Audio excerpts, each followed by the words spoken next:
5 wins coming by way of stoppage. Fighting out of Polmont, Scotland, Mark Ewen!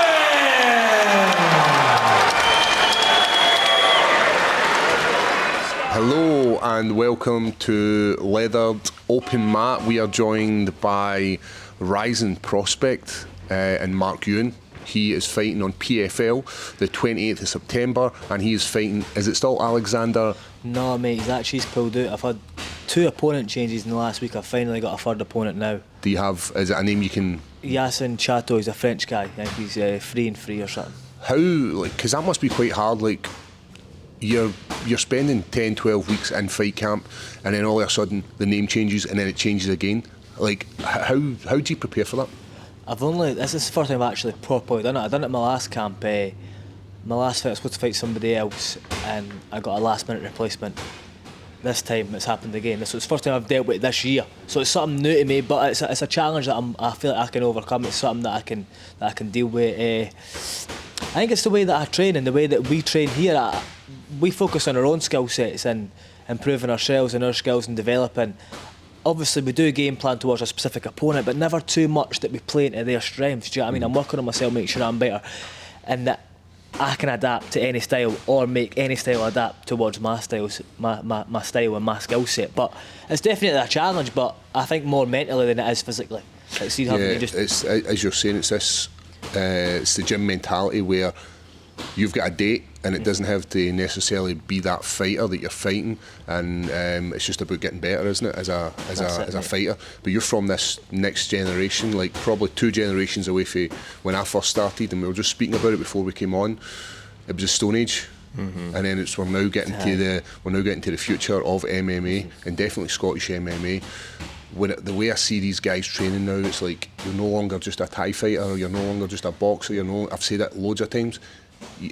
Everything is now MMA, and it shows the way you fight and it shows the way you train. 100%, mate. It must flow. It has to flow. You can't be a one-dimensional guy because you'll just lose. 100%. You'll just lose it quick as well. If you look at the full training camp, like even the fact we have like physios, nutritionists, like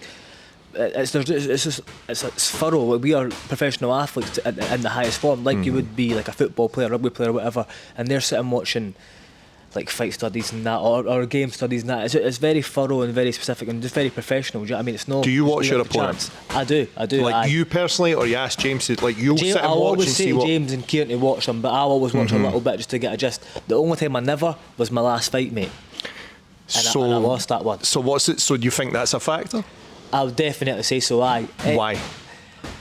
I feel like he jumped in 3 weeks out, and I thought it's quite nerve-wracking watching your opponent anyway. You know it's like your fault. Do you know what I mean? It's nerve-wracking watching your opponent, but I was like, I'm too far into camp now, fuck it, doesn't matter, he's going to deal with me, he's getting done.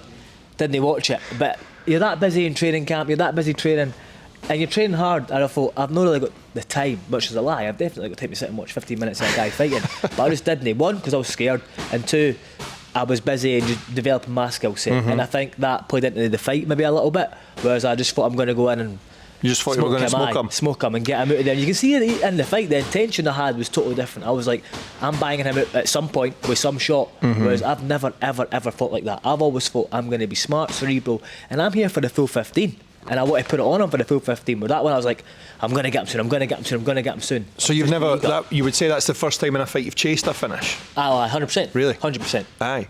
That's weird. Like, so obviously I see you in the gym quite a lot. You are always quite what's the right word I'm looking for? Aye, methodical's a great one. You're very methodical with everything you do. It doesn't matter, even in, obviously you're kind of known for striking, but your wrestling, your grappling's very methodical as well. You take your time, you go through, even if I've seen you before in a bad position, you didn't panic, you didn't rush, you just, right, how do we work out of this? So I'm surprised you've said that, and do you think that's going to affect you going forward? No, because I'm back to doing what I was doing before. I'm back to being methodical. And do you think that was just an off night? 100%. I reckon I beat that guy 9 times out of 10. He had his one. I'd love to run it back and do him. Do you think you will run it back? Aye, I think at some point. I would love to. Like, I would really like that fight, but I'm 100% focused on the one I've got coming up. But I would love that back at some point. Good. So you're feeling more yourself, more. I've done a couple of interviews recently, and I was like, they were like, what do you improve? What's new? And I was like, it's not really new. I'm actually going back to who I was, and that's who I lost in the last one. I was trying to be, not trying to be something I wasn't, but I was like, I just done things differently. I'd never done it like that before. It's hard though as a younger guy. And how many fights had you had? Was that your first PFL? First PFL. I fought with Bellator before that. So the big thing is the highlight reel KO. Like, it's a big thing, isn't it? 100%. And I don't know, do you feel that way? Like, even you see guys in the UFC, they're now looking for these big highlight reel moments, these flash moments. Do you feel like you were at Bellator, you're now at PFL, you're going to have to, is it, in your head, is it enough to win a decision, or do you have to finish fights? I think, obviously, my first fight in PFL, I thought, I want to go make a statement here. I want to get the highlight reel KO and make my claim that I'm the guy in this promotion and the tournament, whatever. And I think I just was too set on that. And you can't be set. This game is the epitome of uncertainty, do you know what I mean? So I think I've definitely learned loads from that, do you know what I mean? I don't think I'll come in like that ever again. But obviously you've had a lot of KOs. Aye. So you've had big finishes. That's it, I've had so them. it's no. So for you, it's just like, you probably do get sucked into this game of, well, I can just push him against the fence and knock him out. I've done it loads of times before. What difference is now? That's it, complacency, mate. You know what I mean? Every time I've had a finish, I've never looked for it. It's just appeared. I just try and touch him when it happens, and I'm grateful for it. But the one time I tried, it never happened. What about the fighting in a venue like the Hydro and a promotion like PFL? What's the pressure like? Like, I know it's like you were obviously, I think it takes balls to be like, I was scared in that last comment when you're like, I didn't research my guy because I was scared, I didn't have time. You use all these excuses. We've all been there, but not a lot of people stand up and be like, yep, I'm scared. What's it like moving forward and going to fight in the Hydro in front of friends, family, your nation? Well, funnily enough, I don't actually feel any pressure. I got asked this as well, and I said the same thing. I don't feel any pressure at the moment. Like, I know everyone's going on that, but I was like, I think because I'm just so focused on the job at hand, and it's just getting the win. Like, it's all good and fighting at the Hydro, sold out, it's going to be amazing for Scottish MMA.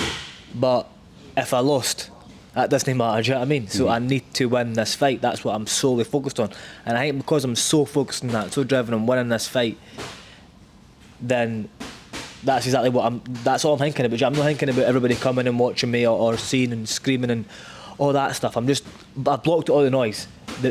My intention right now is going in there and executing somebody. Like, going in and just getting after it. It's a good word, I like that. 100%. That's exactly what I'm going to do to him, this guy, mate. Like, I'm just so locked in. I've got back to my old cell where I'm not thinking, like, fucking highlight reel cool. I'm just going in and putting it on this guy. I want to hurt him. I want it to be fucking a hard night for him. And the finish comes, the finish comes. If no, I'm winning the fight. So care. what had changed the last fight? What was different for you?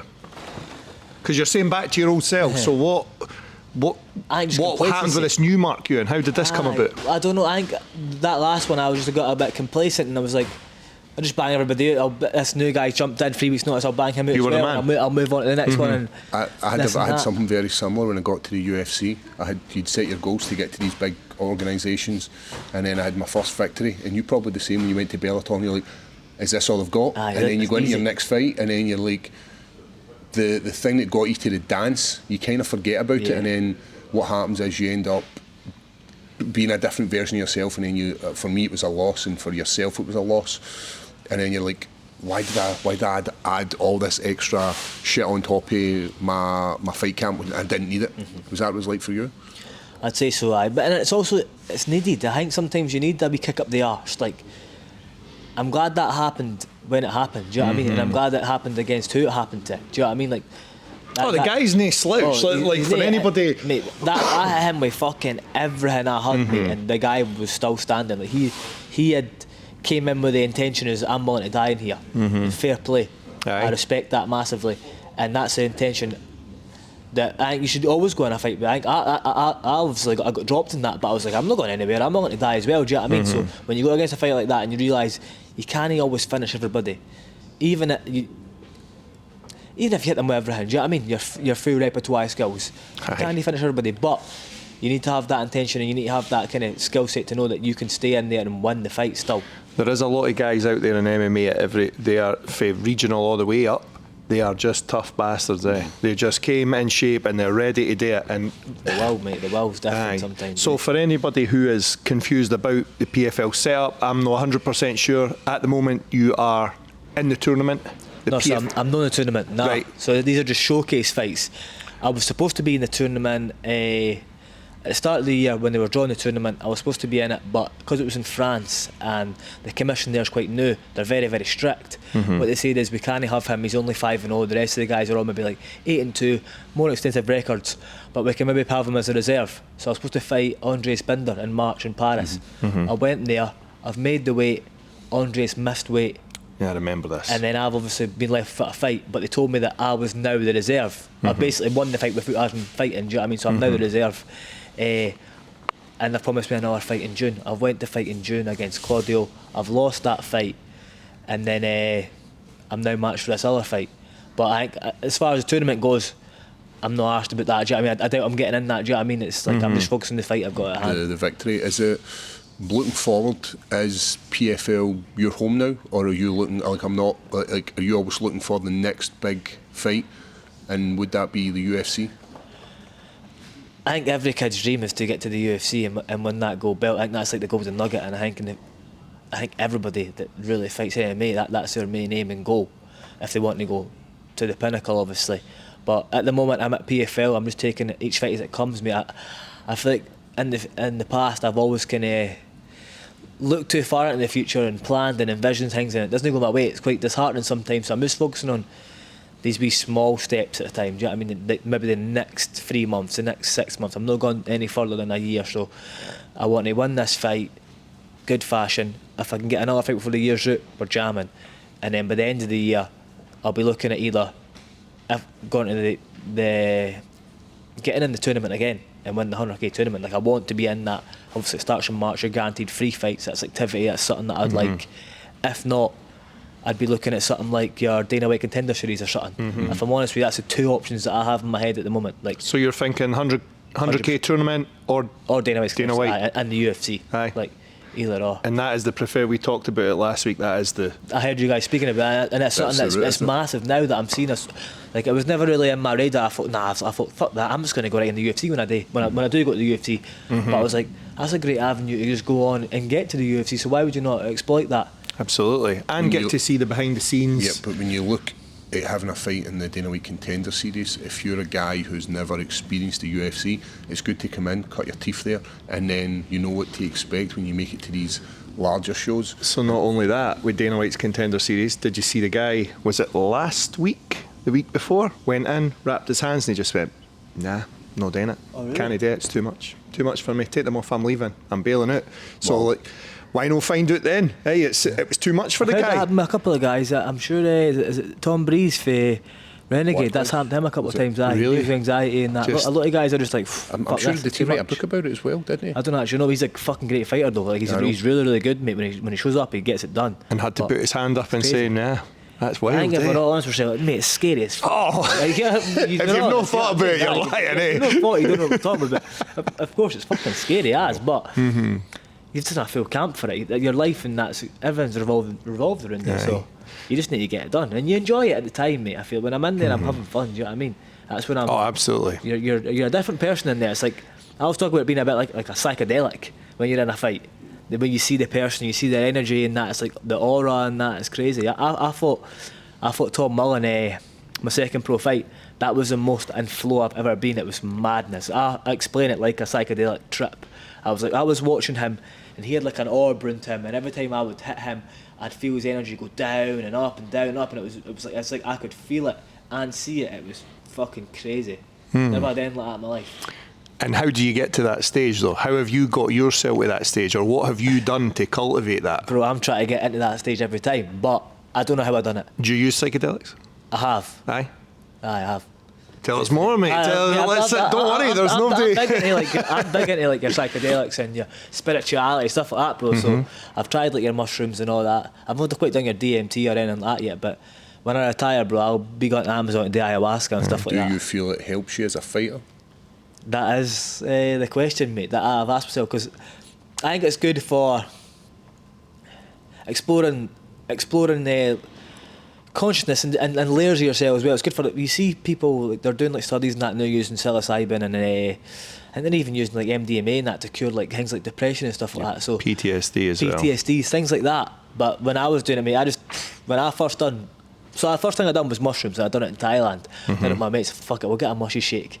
We got a shake, and I was just like, what the fuck is going on here? This is crazy. And I wasn't scared because I was always under the impression if I was going to do anything like that, it was going to be something natural. I'd listened to people like Graham Hancock. I was getting right into my meditation and my spirituality and all that. And I thought the next step for me in exploring myself and consciousness is probably taking psilocybin.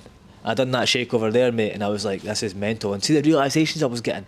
See, when your ego just dissolves, mate, your ego's no longer there. I was like, I'm quite a dick. I've been treating somebody like this. I've been treating them like that. I need to go back and rectify this, because what happens is you get your ego, you get your cell out the way, and you look at it from a non-biased perspective, and you can see the situation in its full light, and not from your perspective.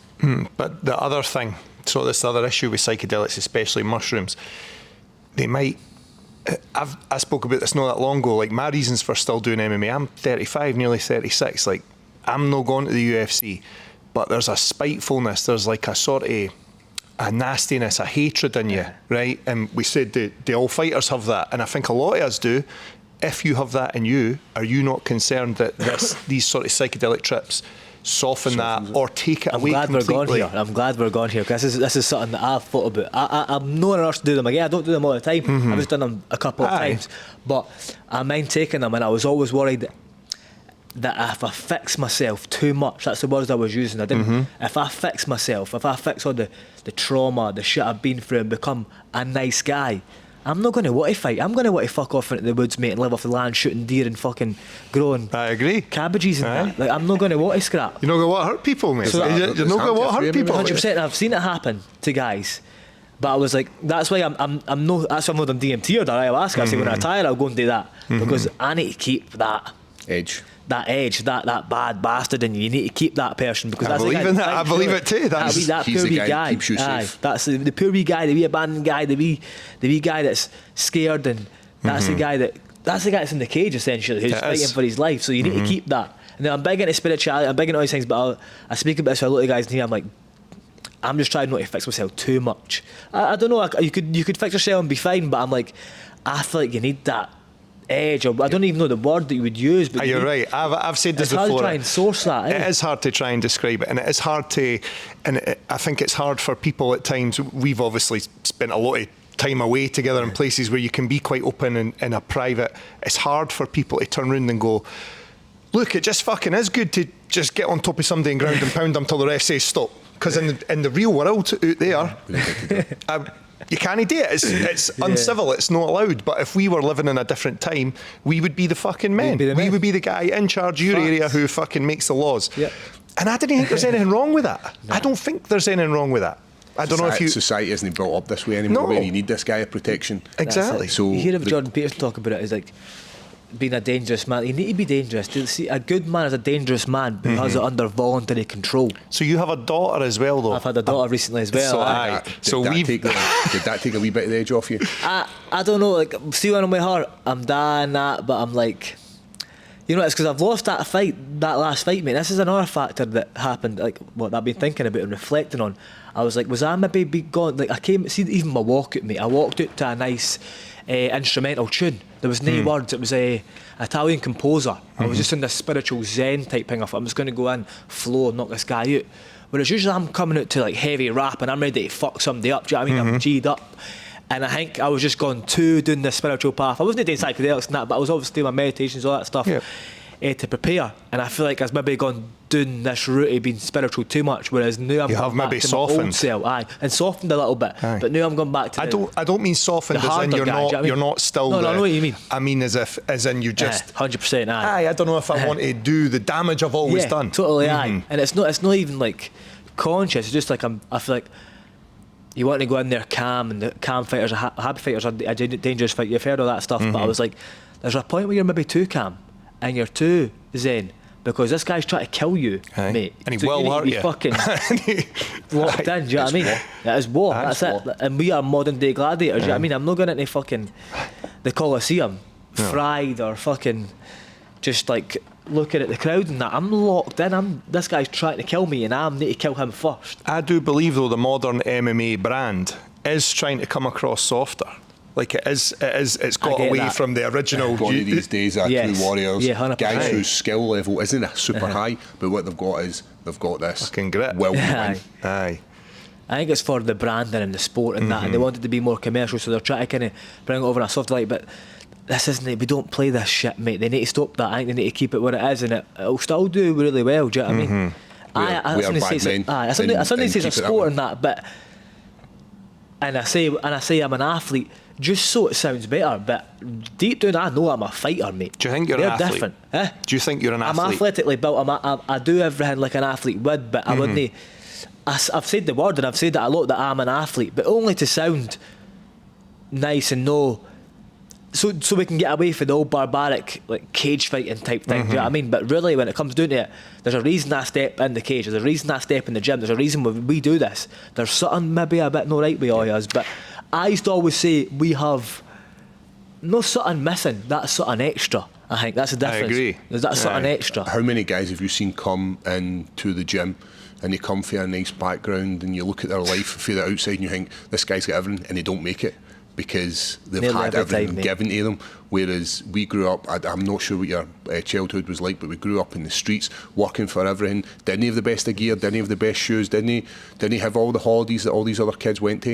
And I think that's what, for me personally, that's what drives me, and that's why I work my ass off. That's what gets me out of bed in the morning, and it's what gets me to the dance that night.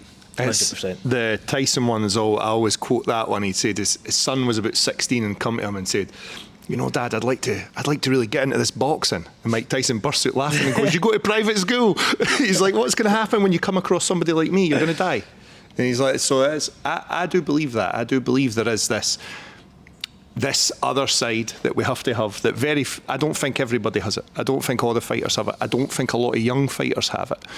Because they've grown up at a vet. Like, what age are you? 25. So 25 is quite young. You're probably a generation below us. I was saying 2 generations. Aye, probably. Because you think about the guys that have came and went, it's the sport's just changed so much. It's growing so fast, but I know exactly what you're talking about. Like, to be in this gym, to be a fighter, there's just that.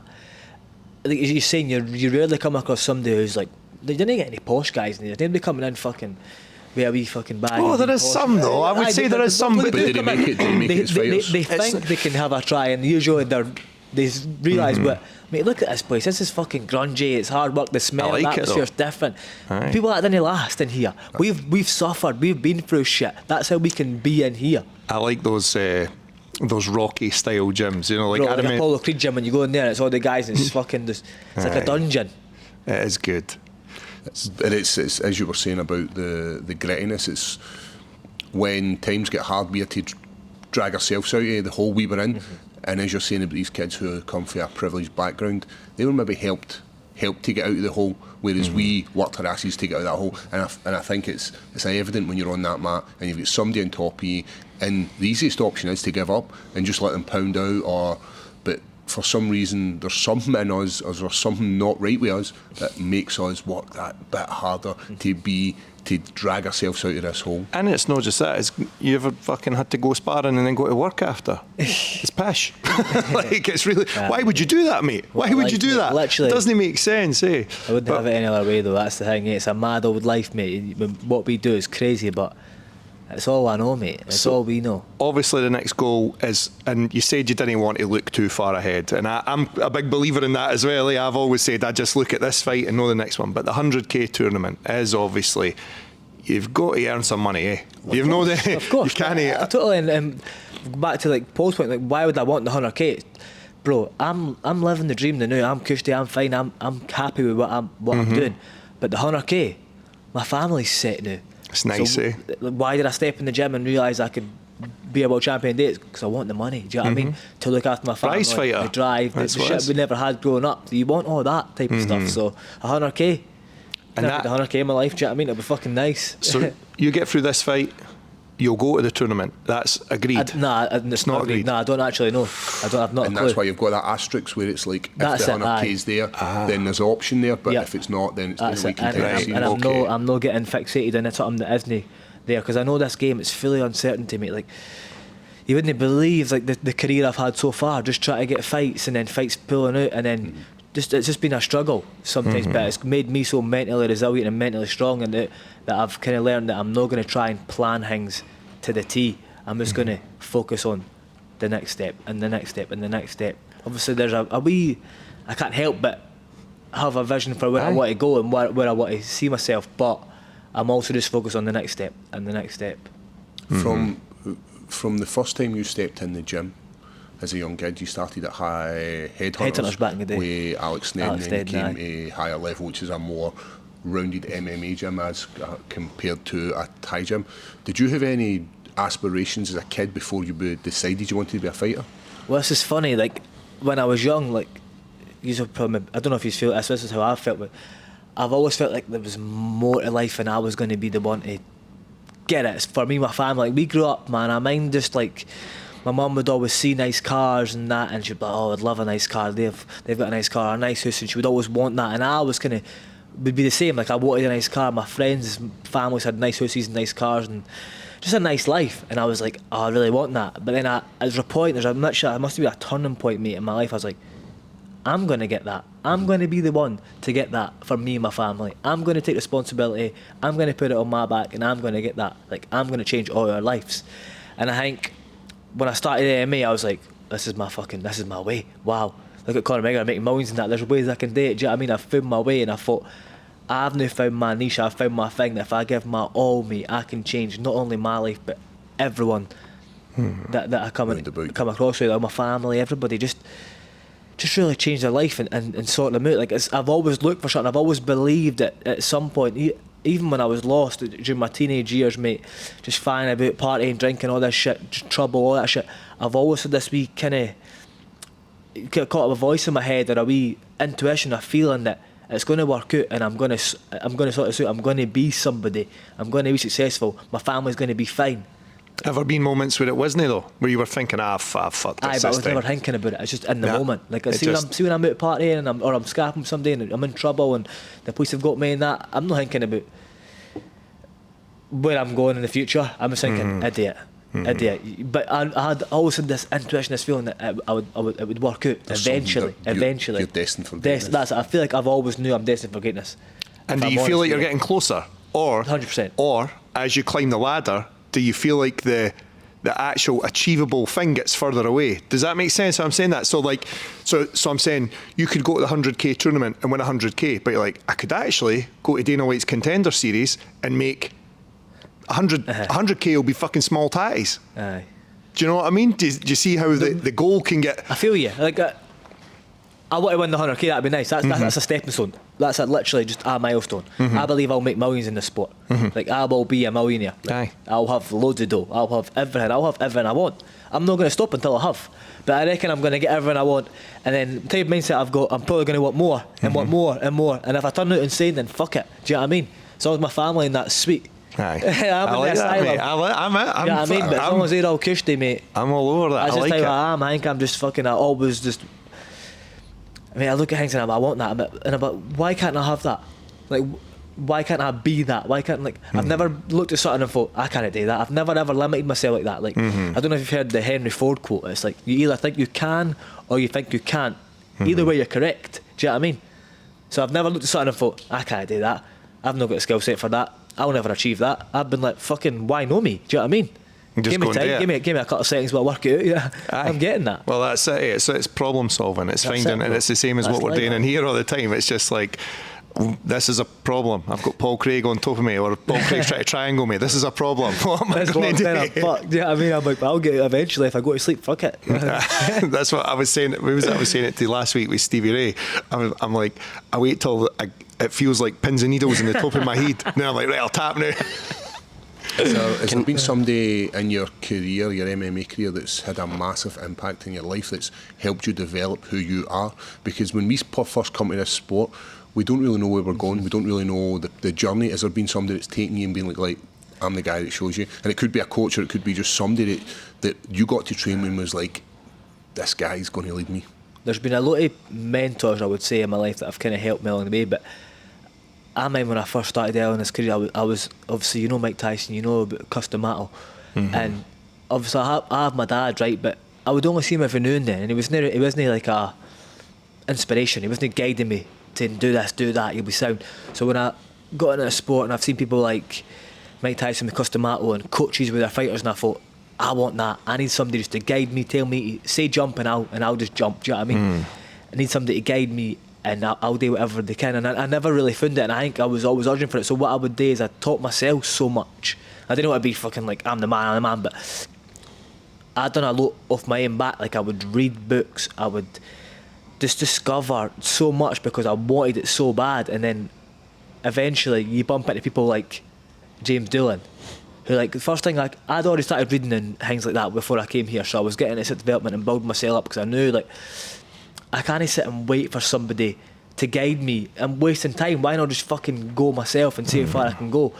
But then when you do that and you're on that journey, you're on that pursuit, the people come, they start to drop into your life and they help you and they boost you further. Do you know what I mean? But you need to take the leap yourself first. I can't just sit and wait for somebody to be like, here, follow this route and you'll be fine. That's not going to happen. You need to take the route, you need to take the step, you need to go, and then eventually, when you need them the most, or just when the time is right, they'll just dip in and give away help. But like, I mind when I first walked in here, I came with Keir, and I mind walking past, he's got the office there and he's got all the books, and I was like, no, I never really knew nothing about James. I just knew that he was this pioneer coach AMA and higher level were the guys, like they were always at the shows in the fucking blue tracksuits and that. Just to cut in, what age were you when you first came here? 18, no, I tell you that's a massive lie, mate. I think maybe like 19 or something, 19, 20, I can't even mind. Still a very young guy. I was still very young, definitely. And I mind just walking past that office, seeing the books, and thought, whoa, this guy's into the same shit as me. I was like, I'm in the right spot, I got intuition, I got these goosebumps and that. And I mind saying, I'm here, are they books like free? Can we just read them? Is that what it is? I thought it was a library, I didn't know it was an office. I was like, can we read them? He's like, aye, crack on. So now me and James have got this great relationship where he'll recommend books and give me books and that, and he always let me go in there and just pick books because he knows that I got here myself. Nobody like pushed and guided me. I didn't have a father figure. No one really guided me. I kind of got here myself, and I like to do things myself now. I feel very independent in that way, but he's always been there to like, here, read this or try this.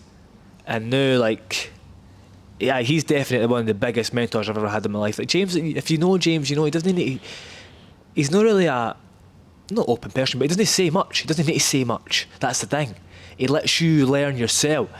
He lets you figure things out. Do you know what I mean? It's like problem solving. He's not going to teach you what to think. He's teaching you how to think about things. Do you know what I mean? Like the way that he just operates, like you're hitting pads and that, James is like, that's shite, do it again. He'll feel something's off, he'll say something's off, and then he lets you deal with it, he lets you learn and solve it, and then that's how I feel like you really get better. And it's like the same way like I've came up in this journey, this sport, whatever. Doing it yourself is the best way, I feel, but people will help you and guide you along the way. You definitely need mentors, you definitely do, and I think a lot of guys who come through the door, they are looking for that. They are looking for a good friend or a coach. What I'm looking for, mate, is a lot of these people we come from broken homes, mate. We're usually looking for a father figure. We're looking for a 40. They're looking for everybody to get in the fucking house. Like my dad wasn't about. I was with my mum with my two brothers. Do you know what I mean? And my brothers wanted to help, and they didn't get a fuck about me, so I was myself, mate. And you go into a gym, and there's this boss. There's the head coach. He's the guy. He says jump, you jump. He says do this, do that, and you do it. And you're like, wow. And if you do it wrong, he fucking tells you it's wrong or whatever. Like. That's usually what these young boys are needing. Like they need, like young boys need boxing gyms, young boys need MMA gyms because see the values that it instills in you, mate. Like, see like the principles like discipline, authority, respect, honour, loyalty, all that shit. You learn in an MMA gym, mate, and you can go on and then be successful in any endeavour in your life. Do you know what I mean? I truly believe I could go in any other sport, any other fucking business and be successful because of what I've learned stepping in this gym. But it's all because I needed it at a young age as a young wild boy with no authority, with no. It's the humility aspect as well, because you do believe you can do whatever the fuck you want. Aye, totally. Like until you start doing MMA, you're like, I do fucking it. Who cares? Then a wee guy ties you up, and you're like, fucking hell, what the hell happened there? Aye. Like you might be in a menace suit and a boot, and there's guys in here who we know they are, or have been, or it's quite an open secret. I'm the angel myself, but. and even at my age, I'm still fucking doing things I shouldn't be doing. But it is good to come in here and be reminded, like, look, there's 21-year-old boys in here, and they'll kick the fucking shit out at you. And that's the end of the matter. It's a nice thing to see, like, what you give back to the younger guys in these gyms. So I think about the relationship you have with, like, guys like Stephen Clancy, and it's like it's that role model that he needs, that positive role model who steers him in the right direction. And it's not just him, there's a whole host of guys in here who look up to you. And one of the things, when the first night out we ever had, I seen you, this was the first time I seen you as a captain, like, in this small group. And, like, I'm 37, or I would have been about maybe 35 at the age, and a fight between myself and one of the other guys was coming. You'd been drinking, you'd went to the toilet, and I remember you coming back. I was sober, the other guy was drunk. It was about a heated moment, and you came back, and this first time I remember just thinking, he's the leader. He's got all these guys in check, and you went over to one of the guys and went, what the fuck are you doing? Why the fuck are you letting this happen? And you calmed that whole situation down, and it was nice to see that, and it was nice for all the other guys to see that you were the captain at that moment.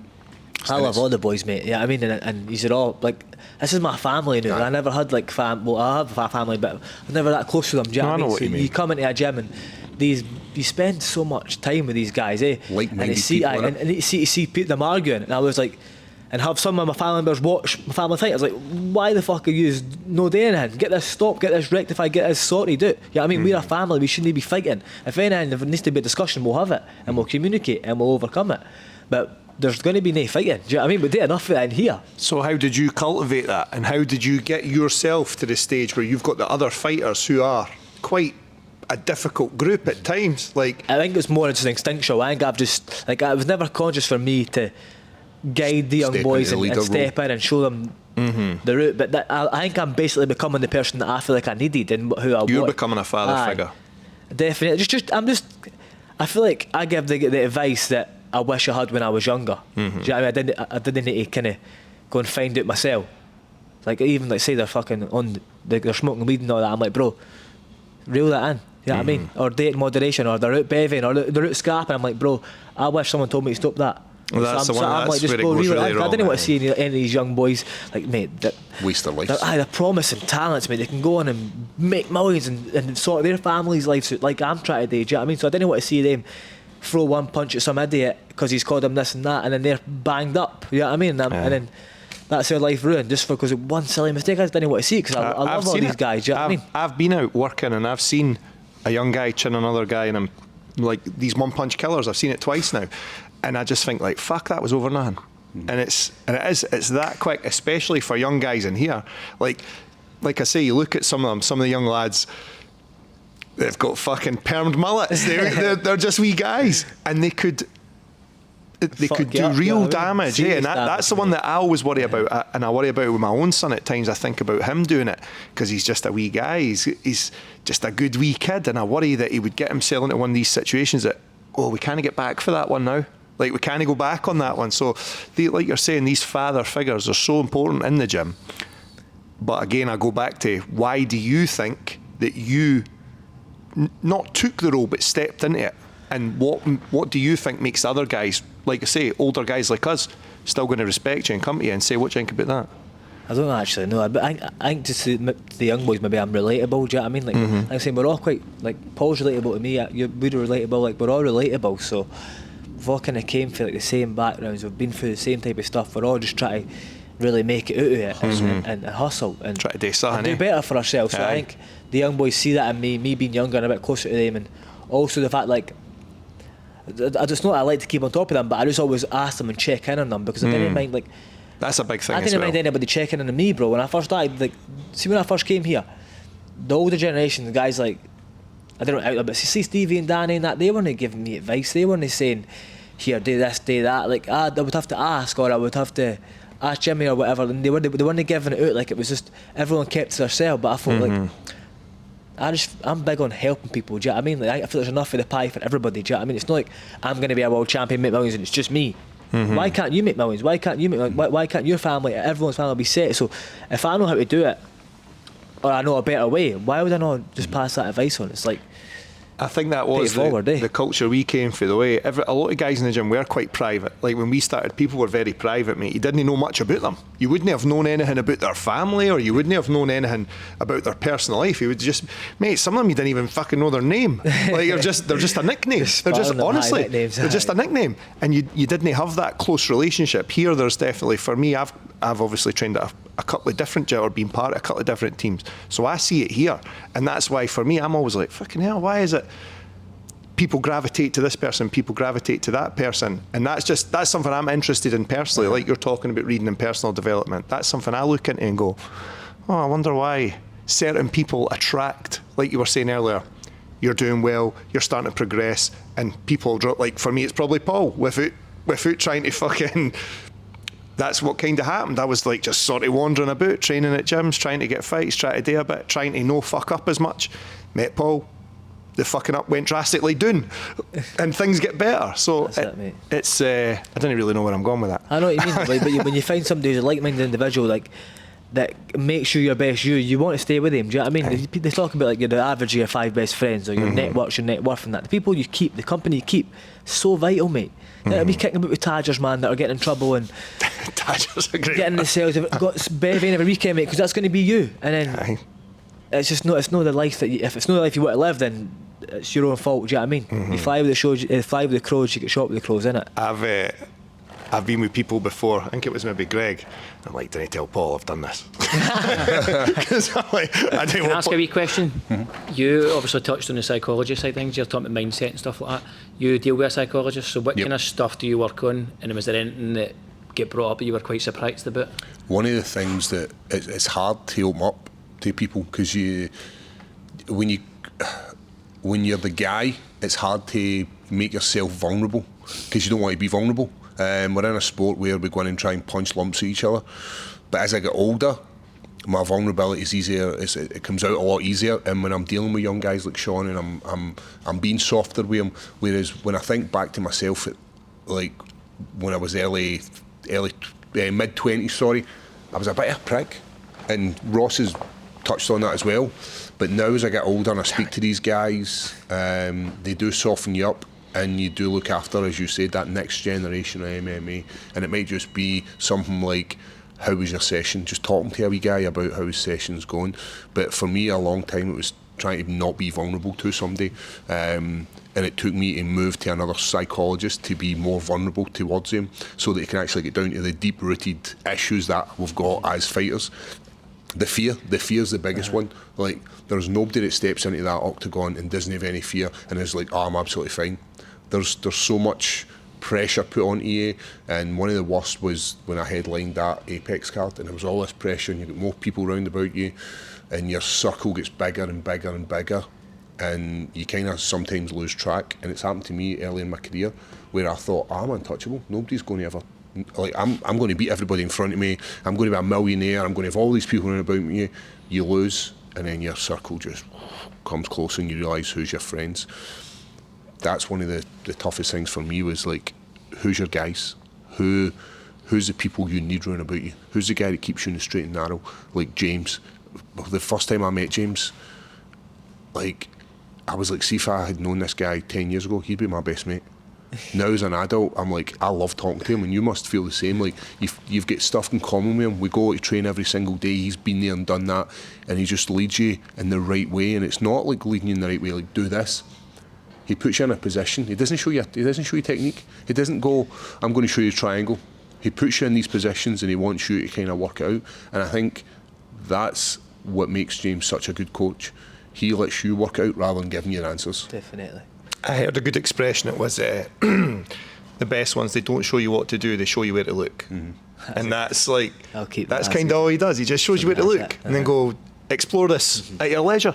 And I think like you're talking about, obviously, me and the young guys, and you and me, like, we hold each other accountable as well, which is massive. Like, if you say you're going to be a world champion, but then you're at Bevan and that, they didn't quite line up, lad. Like, holding each other accountable and things like that all helps the team. And there's a great quote I love, is, a rising tide lifts all ships. So the better you do, bro, the better I'm going to do. The better I'm going to do, it goes down in that order. For sure. It is massively important. You ever used like a mind coach or any sort of sports psychologist? Mate, I've been to therapy and everything, but when I was doing this, like, I'm still obviously, this is a lifetime thing, but like self-development and spirituality, all that, like I was hearing about a lot of people going to therapy, like people that are successful and done this and that, and I thought, I'm going to go to therapy, I'm not going to lose. Didn't think I had any like trauma or anything like that. Went to therapy, bro, it was a madness. Crazy. They opened doors that Oh my fucking god, mate. Like, It's me and Paul have both done it, like. oh mate, I'm open about it, like I think everybody about it, like I want people to do it more. Aye. But it was first I learned about, there's a book I've read by Brené Brown, it's called Daring Greatly, but she talks about how vulnerability is actually a superpower, and I was reading this book and I was like, so opening up in that and being vulnerable is actually a powerful thing, it's no weakness, don't be weakness. And I was like, right, obviously I've read that, so I knew that going in, and I went to therapy, just sitting chatting to this bird man, and I'm like, why the fuck am I nearly greeting? Like, what the fuck is going on? Like, they know the right questions to ask. They know what to. They're right. It's kind of like James in a way. Like they know what things to. They're not asking. They're not showing you the way. They're just kind of pushing and prodding, and you end up doing it yourself. It's problem solving in that sense. But it was madness. Like I left there like, what the fuck? Like just like I had a big massive grin. I couldn't stop laughing.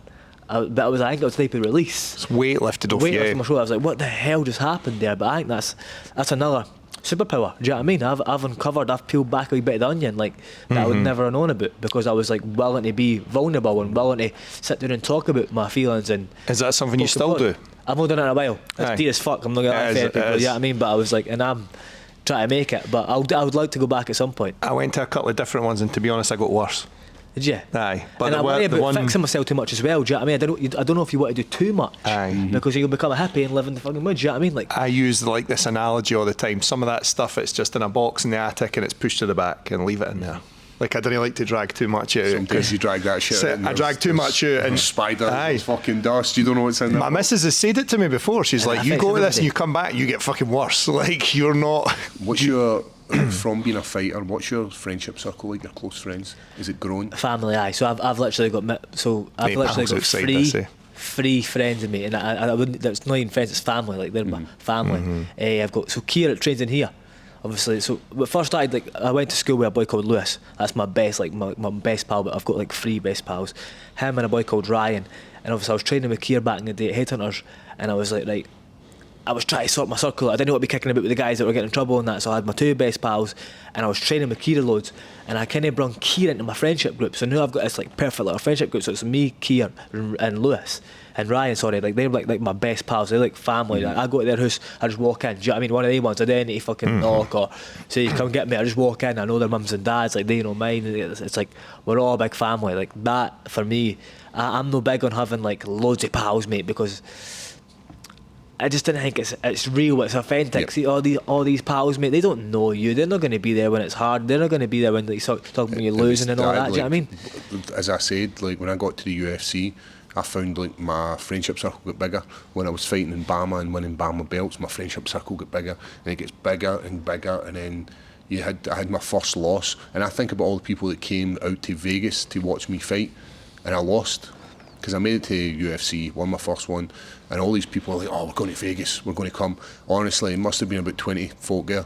And see, after it, I would say about two of the guys are still close friends, because you get ruthless, and you're like, nah, and it sounds very... You need to be though. Aye, but you sound like a dick saying this, but they were taking something away from you, they were stealing your time. Energy as well. Aye, and it's like, our sport is... It's about time. It's how many times can you step into this gym and do the rounds and do the sparring and come to the sessions and do the conditioning. Right, I'm not going to come to the gym there. I need to go meet my pal because he's my pal who I've been pals with for I joined the UFC, and they just steal time. And the next thing you know, you're missing multiple sessions. And our sport comes down to how many hours you sit on that mat. You've got 10 weeks of a fight camp. 10 weeks means absolutely nothing. It's how many hours you're on the mats and how many quality minutes you get to train with people. And you can come in here and train where you can have the easy rounds if you want. You know you can, but it's the tough rounds. It's the ones that make you.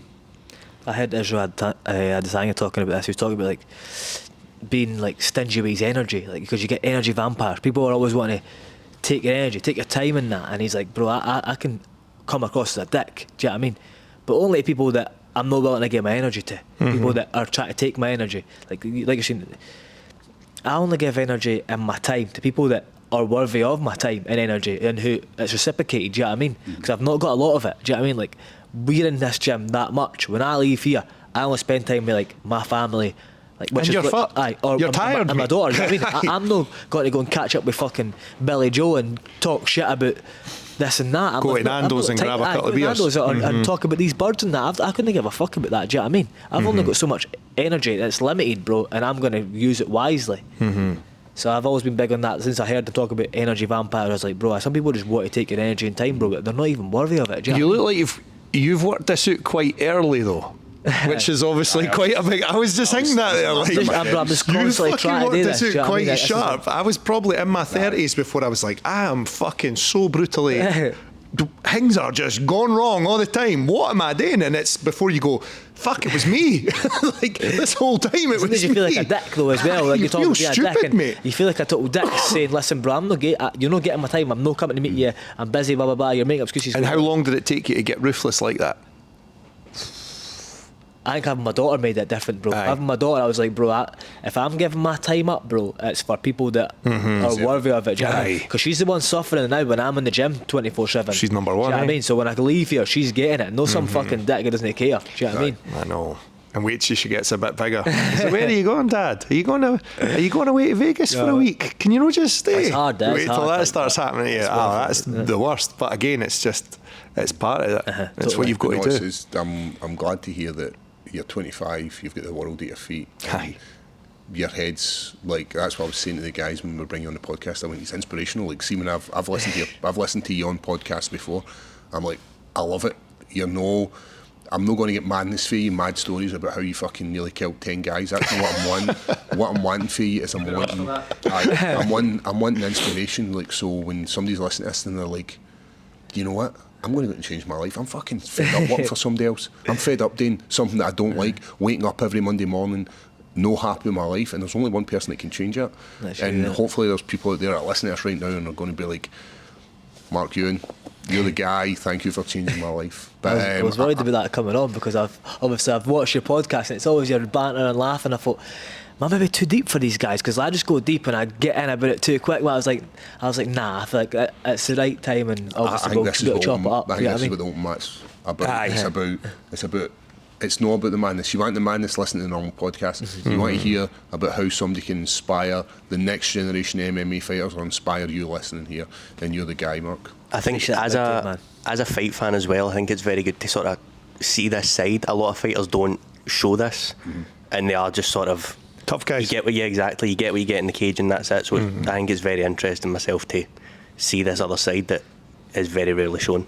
Like Paul said, it's the vulnerability part. Like, I've always believed it's a superpower. Do you know what I mean? If you open up and just be honest and authentic to your core, to yourself, people buy into it. Like, when you see somebody who doesn't care how they look and they're just themselves, you admire it. You're like, nice one, mate. I wish I was like that. Do you know what I mean? People like authenticity. People admire it. So I just feel like I'm just trying to be me to the core. Do you know what I mean? I never try and be anybody else. I try and be me, and if it inspires people, then it does. If it doesn't, it doesn't. But I'm just going to keep being me because it's my life. Do you know what I mean?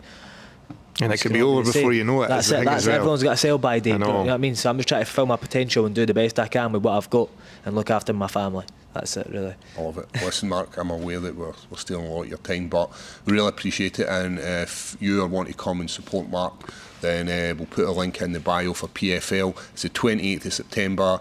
As we always say, get behind your own, get behind that Scottish flag, and Mark Ewan's a worthy guy to take up your time and get behind him. But Mark, thank you so much. Thank you, Thank you, guys. Really I appreciate it, man. Is there any sponsors that you want to give a shout out to? Just jump on my Instagram, bro. They're all my highlights there. There's that many. Everybody that supports me, I'm extremely grateful for it, and I wouldn't be able to do this without them. So if you could just give them a follow or whatever. And what's the Instagram?